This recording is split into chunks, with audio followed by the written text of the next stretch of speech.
BPSC mains की तैयारी करने वालों के लिए आज हम एक बहुत ही खास और जरूरी टॉपिक लेकर आए हैं, जलवायु अनुकूल कृषि।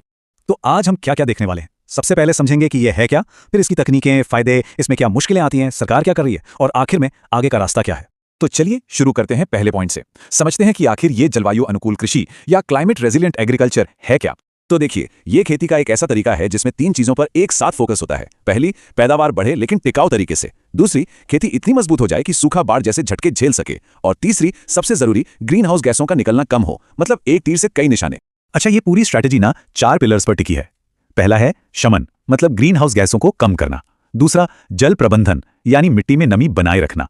तीसरा, कम उत्सर्जन के साथ ज्यादा उत्पादकता। और चौथा, अनुकूलन, यानी बदलते मौसम के साथ ढलने की क्षमता।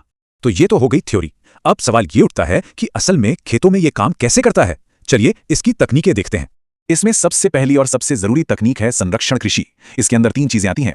एक, जीरो टिलेज, यानी बिना खेत जोते फसल लगाना। दूसरा, फसल के जो अवशेष बच जाते हैं उन्हें जमीन पर ही छोड़ देना, इससे मिट्टी की नमी बनी रहती है। और तीसरा, फसल विविधीकरण, यानी एक ही फसल की जगह अलग अलग फसलें उगाना ताकि रिस्क कम हो। सिर्फ संरक्षण कृषि ही नहीं, और भी कई जरूरी तकनीकें हैं, जैसे कि कृषि वानिकी, जिसमें खेती के साथ साथ पेड़ पौधे भी लगाए जाते हैं। फिर है इंटीग्रेटेड फार्मिंग सिस्टम, मतलब खेती को पशुपालन या मछली पालन से जोड़ना। और हाँ, ऐसी फसलों के बीज इस्तेमाल करना जो मौसम की मार झेल सके। और चावल की खेती के लिए एसआरआई जैसी विधि अपनाना। और ये जो तस्वीर है, ये इन सारी तकनीकों को एक साथ दिखाती है। आप देखिए, इसमें फसल प्रबंधन से लेकर जल संरक्षण तक सब कुछ है। जब आप मेंस का आंसर लिखेंगे तो ये सारे पॉइंट्स आपके उत्तर को बहुत मजबूत बना देंगे। अच्छा, अब सवाल यह है कि यह सब करना इतना जरूरी क्यों है, इसके फायदे क्या हैं। चलिए इसके बहुआयामी लाभों पर एक नजर डालते हैं। सबसे पहले तो किसानों के लिए इसके सीधे फायदे हैं। उनकी खेती मौसम की मार जैसे सूखा या बाढ़ से काफी हद तक बच जाती है। जाहिर है, जब फसल अच्छी होगी तो आमदनी भी बढ़ेगी और जोखिम भी कम होगा।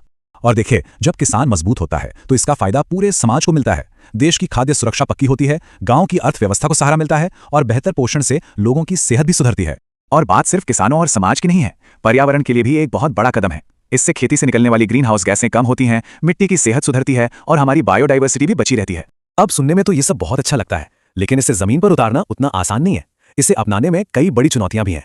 सबसे बड़ी दिक्कतें क्या हैं? पहली, जागरूकता की कमी। बहुत से किसानों को तो इसके बारे में पता ही नहीं है। दूसरी, पैसों की समस्या। नई तकनीक अपनाने में शुरू में जो खर्च आता है वो छोटे किसानों के लिए एक बड़ी बाधा है। और तीसरी, सही टेक्नोलॉजी और इंफ्रास्ट्रक्चर का ना होना। इनके अलावा कुछ और भी मुश्किलें हैं, जैसे कई बार सरकारी नीतियां उतनी मजबूत नहीं होती। फिर किसानों का सदियों से चले आ रहे पारंपरिक तरीकों को छोड़ना भी मुश्किल होता है। और अगर किसान कुछ नया उगा भी ले तो उसे बेचने के लिए सही बाजार का ना मिलना भी एक बहुत बड़ी चुनौती है। तो इन चुनौतियों से निपटने के लिए सरकार क्या कर रही है, ये जानना बहुत जरूरी है, खासकर एग्जाम के लिए। देखिए, सरकार के 2 बड़े मिशन इस दिशा में काम कर रहे हैं। पहला है एनएसएमए, यानी national mission for sustainable agriculture, और दूसरा है आरकेवीवाई, यानी राष्ट्रीय कृषि विकास योजना। एनएसएमए का काम है खेती को टिकाऊ बनाना और आरकेवीवाई राज्यों को इसके लिए फंड देता है। इन बड़े मिशंस के साथ साथ कई और योजनाएं भी चल रही हैं, जैसे सॉइल हेल्थ कार्ड स्कीम, प्रधानमंत्री कृषि सिंचाई योजना और नेशनल एग्रो फॉरेस्ट्री पॉलिसी। ये सब मिलकर एक इकोसिस्टम बनाने की कोशिश कर रही हैं। ये स्लाइड सरकारी कोशिशों की पूरी लिस्ट दिखाती है, इसे ध्यान से देख लीजिए। इसमें पॉलिसी से लेकर टेक्नोलॉजी और फाइनेंशियल मदद तक हर तरह की पहल शामिल है। ये पॉइंट्स आपके उत्तर में वैल्यू ऐड करेंगे। तो चलिए अब इस पूरी चर्चा को समेटते हैं और देखते हैं कि अब तक क्या प्रगति हुई है और आगे की राह कैसी है। रिजल्ट्स की बात करें तो वो काफी एनकरेज करने वाले हैं। जहां भी जलवायु अनुकूल कृषि को अपनाया गया है, वहां फसल की पैदावार में 35% तक की बढ़ोतरी देखी गई है। ये एक बहुत बड़ा आंकड़ा है। हाँ, ये सच है कि अभी तक करीब 25% किसानों ने ही कुछ तकनीकों को अपनाया है। तो आगे का रास्ता साफ है। हमें रिसर्च और डेवलपमेंट को और बढ़ावा देना होगा, किसानों को प्रोत्साहित करना होगा और इसके लिए सरकार, वैज्ञानिकों और किसानों सबको मिलकर काम करना होगा।